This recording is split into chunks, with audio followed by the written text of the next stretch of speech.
Neurology quiz number 76. Describe the mechanism of action, uses, and side effects of the drug Lecanemab, approved for the treatment of Alzheimer's disease. Lecanemab or Leqembi is a humanized monoclonal antibody that binds with high affinity to soluble beta-amyloid protofibrils and is associated with clearance of amyloid in early Alzheimer's disease. Clarity AD was an 18-month multicenter double-blind placebo-controlled parallel group trial involving 1795 adults 50 to 90 years of age with mild cognitive impairment or mild dementia due to Alzheimer's disease with confirmed amyloid in the brain. Eligible participants were randomly assigned in a 1:1 ratio to receive intravenous lecanemab or a placebo. The primary endpoint was the change from baseline in the clinical dementia rating sum of boxes, a validated measure of cognition and function in Alzheimer's disease. At 18 months, there was increased impairment in both groups, but the mean change in the score was smaller in the lecanemab group, indicating less functional and cognitive decline. It was concluded that in adults with MCI or mild dementia due to Alzheimer's disease, lecanemab was associated with less disease progression than placebo over 18 months. Based on this study, the U.S. Food and Drug Administration approved its use in MCI and mild dementia due to Alzheimer's disease with confirmed amyloid in the brain in July 2023. Regarded as a major advance in the treatment of Alzheimer's disease, concerns remain about the drug's efficacy, safety, and cost. The drug is only modestly effective in slowing cognitive decline and is only indicated for patients with early Alzheimer's disease.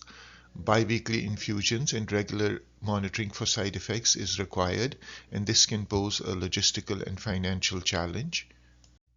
Patients undergo initial evaluation for suspected MCI or mild dementia due to Alzheimer's disease, which includes brain imaging, lab testing, etc. Subsequently, CSF analysis or amyloid PET scans are required to confirm beta-amyloid pathology.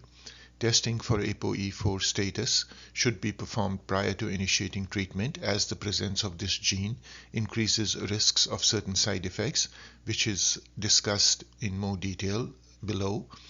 It is available as a 200 mg per 2 ml or 500 mg per 5 ml single-dose vial.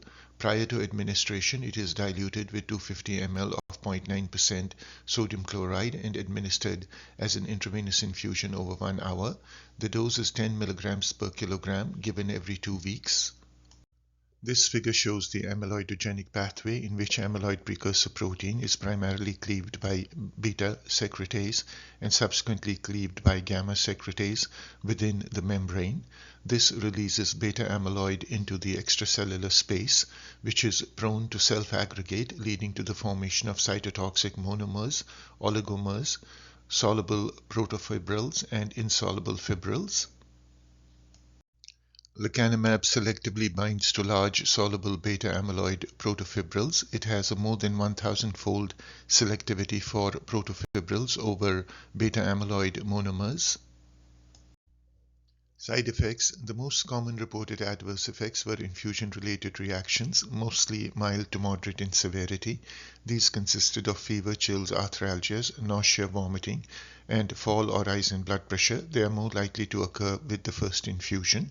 In the event of an infusion reaction, the infusion treatment can be reduced or the infusion may be discontinued. Prophylactic treatment with Tylenol, antihistamines, NSAIDs, or steroids may be considered prior to future infusions. ARIA or amyloid-related imaging abnormalities. The most significant and potentially serious side effect with lecanemab is ARIA or amyloid-related imaging abnormalities. This is designated as ARIA-E, which is seen on MRI as brain edema or sulcal infusions, and ARIA-H, which is seen on MRI as microhemorrhage or superficial siderosis. These can occur together. ARIA occurs early in treatment, usually within the first 3 months, and is most commonly asymptomatic, but symptoms can include headache, nausea, confusion, visual changes, and focal neurological deficits. Serious and life-threatening events, including seizures and status epilepticus, can occur rarely. The symptoms resolve over time. Monitoring for ARIA requires a baseline MRI prior to initiating treatment and obtaining an MRI prior to the 5th, 7th, and 14th infusions. Enhanced clinical vigilance for ARIA is recommended during the first 14 weeks of treatment. This figure shows ARIA-E on the left with brain edema and sulcal effusions, and ARIA-H on the right with microhemorrhages and superficial siderosis. Incidence of ARIA is reported as 9 to 10%, with 2% or less being symptomatic. MRI findings resolve in 1 to 4 months. The recommendations for further dosing in patients with ARIA depends upon clinical symptoms and radiographic severity. Depending upon severity, clinical judgment is used in considering whether to continue dosing, temporarily discontinue treatment, or permanently discontinue treatment with Lecanemab. ApoE4 carrier status and risk of ARIA. Incidence of ARIA in ApoE4 homozygotes is 4 times higher and is more likely to be symptomatic and cause serious events. This figure shows how ARIA-E and ARIA-H can be graded radiologically into mild, moderate, and severe, and this can be used in decision making of whether to continue treatment, temporarily suspend treatment, or permanently stop treatment. Concurrent use of antithrombotics. In the Clarity study, baseline use of antithrombotic medications such as aspirin or other antiplatelets or anticoagulants was allowed if the patient was on a stable dose.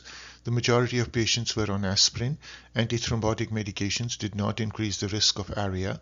The study did exclude patients who had findings on neuroimaging that indicated increased risk for intracranial hemorrhage, such as findings suggestive of cerebral amyloid angiopathy, lesions such as aneurysms or vascular malformations. And finally, a brief note on ApoE4.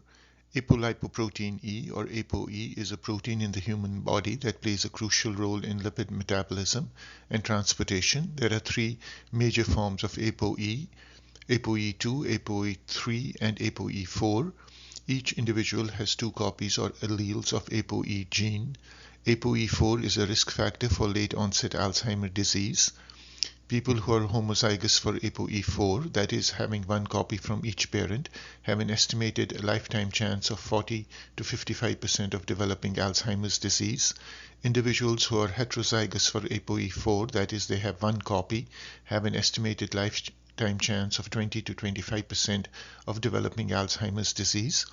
However, the following point should be borne in mind. ApoE4 increases the risk for Alzheimer's disease, but it is not powerful enough to cause Alzheimer's disease on its own. Almost half the people with Alzheimer's disease do not have an ApoE4 allele, and at least half the people who are homozygous for ApoE4 do not get Alzheimer's disease.